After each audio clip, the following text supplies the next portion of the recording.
The glass walls of TechCorp's conference room seemed to close in as CEO Richard Maxwell delivered his verdict with a smirk.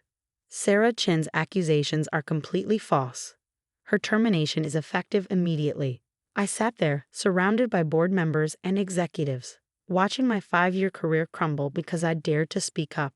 My name is Sarah Chen, and this is how I exposed the toxic empire behind Silicon Valley's most ethical company.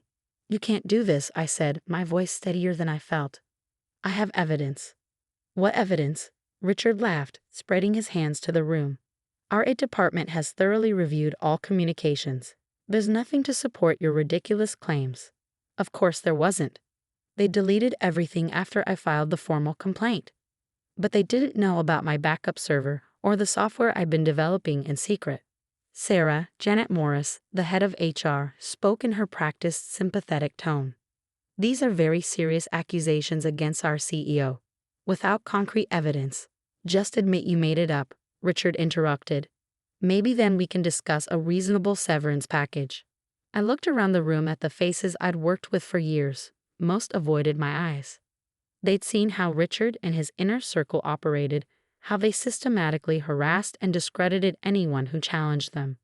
But TechCorp was worth $1 billion, and Silence bought nice stock options. Only Mark Davies, my immediate supervisor, showed any sign of discomfort. He'd witnessed some of Richard's behavior but was too afraid to speak up. His mortgage and kids' college funds depended on his TechCorp shares. Security will escort you out, Richard continued, clearly enjoying the moment. And Sarah? Good luck finding another job in tech after this. Silicon Valley's a small world.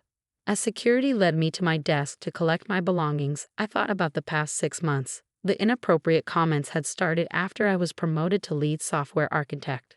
Then came the private meetings where Richard made his expectations clear. When I refused his advances, the retaliation began. Projects reassigned. Credit for my work given to others. Subtle undermining in meetings. Classic patterns, but handled so skillfully that each individual incident seemed minor. Until I developed NeuralTrace. The software was supposed to be for tracking user behavior patterns in TechCorp's apps. But I discovered it could do something else. Recover deleted data by analyzing network traffic patterns and reconstructing digital footprints. Richard hadn't known about that capability when he ordered it to clean up certain email threads. In the parking lot, I sat in my car and made 3 calls. First, to Maya Patel at the SEC's Cybercrime Division. Second, to my lawyer. Third, to someone who'd been waiting for this moment, Jennifer Roberts, Richard's former assistant who'd been paid to stay quiet 2 years ago. It's time, I told her. Are you ready? God, yes, she replied. I've kept everything. At home, I activated my private server. For months, I've been quietly backing up TechCorp's network traffic. Not the content, that would have been illegal. Just the metadata, the digital equivalent of watching people's shadows without seeing the people themselves. NeuralTrace could reconstruct those shadows into something more substantial. My phone buzzed. A text from Mark. I'm sorry, you know I can't. My family. I didn't respond. Mark's cowardice was disappointing but useful. His guilty conscience might make him valuable later. Another message popped up, this one from Richard. Be smart about this. Take the severance. Don't destroy your future. Future. I thought about the other women who'd left TechCorp quietly over the years. About the culture of silence Richard had built while presenting himself as a champion of diversity in tech. My laptop pinged. NeuralTrace had finished its initial analysis. The pattern was clear. Systematic harassment, coordinated cover-ups, hush money paid through shell companies. Richard's cleanup hadn't just targeted my evidence. He'd been erasing his tracks for years. But digital shadows are harder to erase than most people realize. Ms. Chen, Maya from the SEC called back. We've reviewed what you sent. It's significant, but we'll need more. Give me 48 hours, I replied. You'll have everything you need. I spent the night coding, refining NeuralTrace's algorithms. By morning, I had reconstructed enough digital trails to prove pattern and intent. Richard hadn't just harassed employees, he created an elaborate system to silence them. The severance agreements, the NDAs, the strategic deletions of evidence, all connected through a web of digital fingerprints he thought were invisible. My phone kept buzzing with texts from concerned colleagues. Most expressed sympathy but offered no support. Silicon Valley runs on stock options and reputations. Nobody wanted to risk either. Then came an email from someone unexpected. Catherine Maxwell, Richard's wife and TechCorp's major shareholder. We should talk. Privately, there are things you need to know. I considered ignoring it. Catherine had a reputation for fiercely defending her husband's interests, but something about the message's timing felt significant. We met at a small coffee shop in Palo Alto, far from TechCorp's usual haunts. Catherine looked different from her polished public appearances, tired, tense. How much have you figured out? She asked without preamble. About the harassment? Or about the shell companies used to pay off victims? She flinched. There's more. Richard, he hasn't just been harassing women. He's been stealing their ideas. Patents that should have belonged to female engineers who left. He claimed them as his own. My hands tightened around my coffee cup. Why are you telling me this? Because I have proof. And because she took a deep breath. Because my daughter just started her first tech job. And I can't bear the thought of her facing what you and the others faced. I studied her carefully. Richard will lose everything if this comes out. Good. Her voice was hard. He deserves to. I've spent years making excuses, telling myself it wasn't that bad.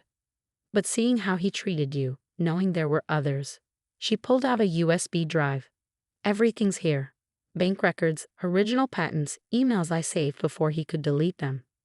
As I drove home, I thought about how many lives Richard's behavior had affected. Not just the direct victims, but the ripple effects, careers derailed, innovations stolen, families impacted. Time to end it.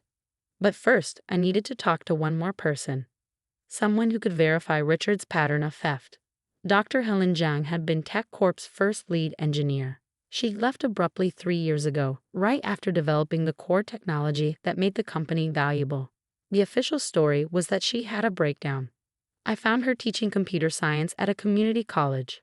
I wondered when someone would figure it out, she said when I explained why I was there.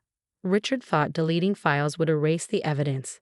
He never understood that true innovation leaves traces that can't be erased. Will you help me prove it? She smiled. I've been waiting for someone to ask. The next 48 hours transformed Silicon Valley forever.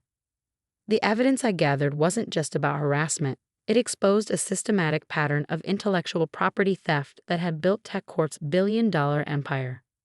Dr. Zhang's testimony was devastating. The core algorithm wasn't just stolen from me, she explained to the SEC investigators.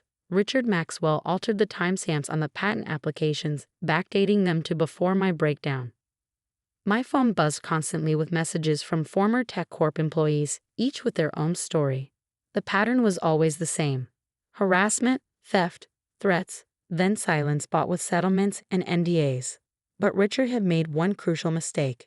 The settlements were paid through a complex web of shell companies, violating SEC disclosure requirements.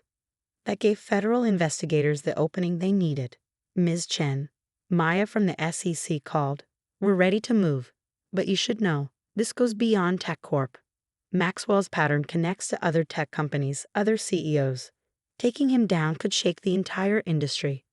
Good, I replied, thinking of all the women whose innovations had been stolen. It needs shaking. Neural Trace had reconstructed more than just deleted emails.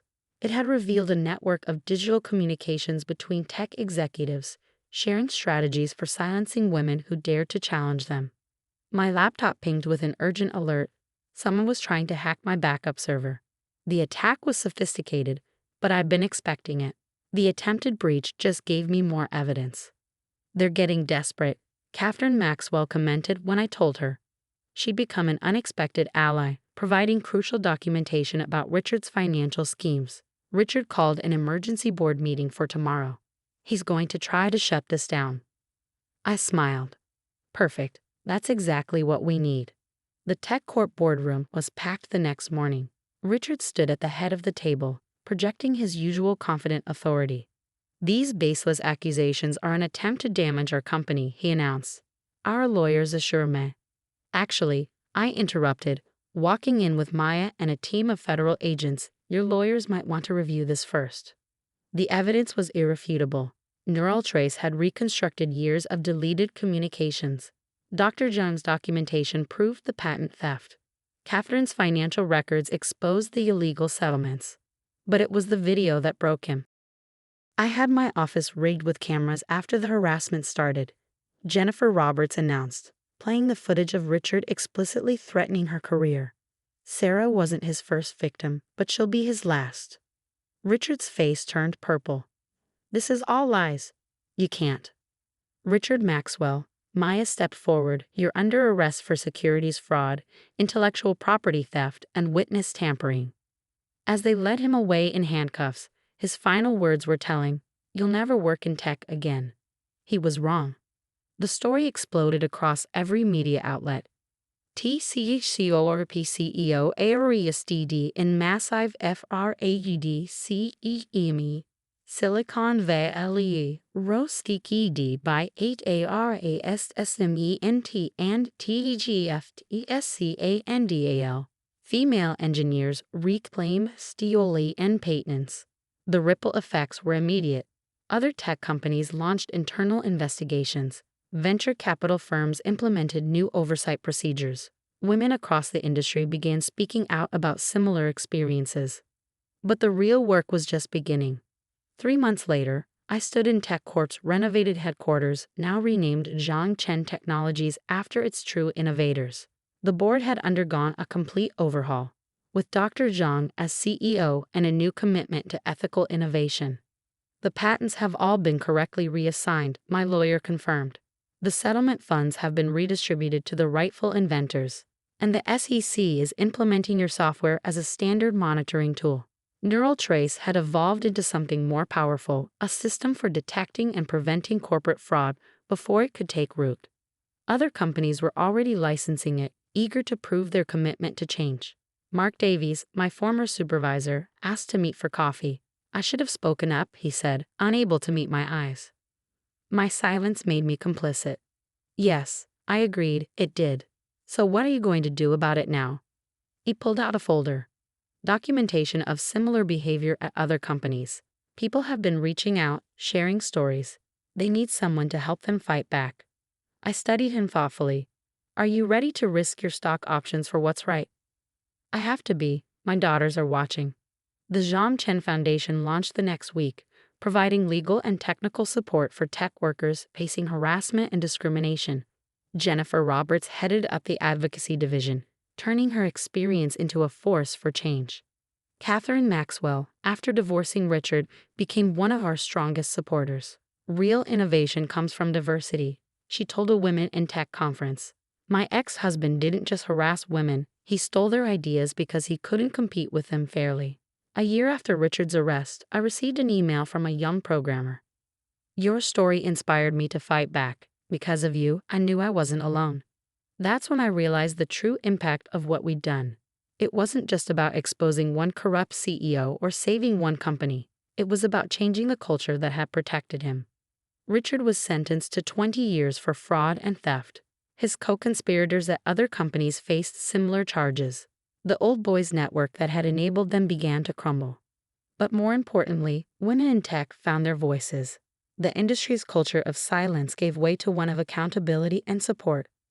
Last week, I spoke at MIT's computer science graduation. A student asked what advice I'd give to women entering tech. Your ideas have value, I told them. Your innovations matter. And if anyone tries to steal them or silence you, remember. Digital shadows never really disappear. The truth always leaves traces. Sarah Chen Technologies became a model for ethical corporate governance. Our stock price soared as investors recognized that diverse, equitable companies perform better. The patents rightfully reassigned to their female inventors spawned new innovations and startups. Dr. Zhang and I sometimes discuss how different things might have been if we'd had allies earlier, but we don't dwell on the past. We're too busy building a future where talent and innovation matter more than gender or power. Neural Trace continues to evolve, now used by federal agencies to detect corporate fraud patterns. Every time it catches another potential Richard Maxwell, I think about that day in a conference room when he thought he could silence me. The old Silicon Valley ran on stock options and silence. The new one runs on transparency and truth. As for me, I did work in tech again. I owned it. Richard Maxwell's final threat in handcuffs had been right about one thing. I never would work in the old tech industry again. Instead, I helped build a new one. And that made all the difference.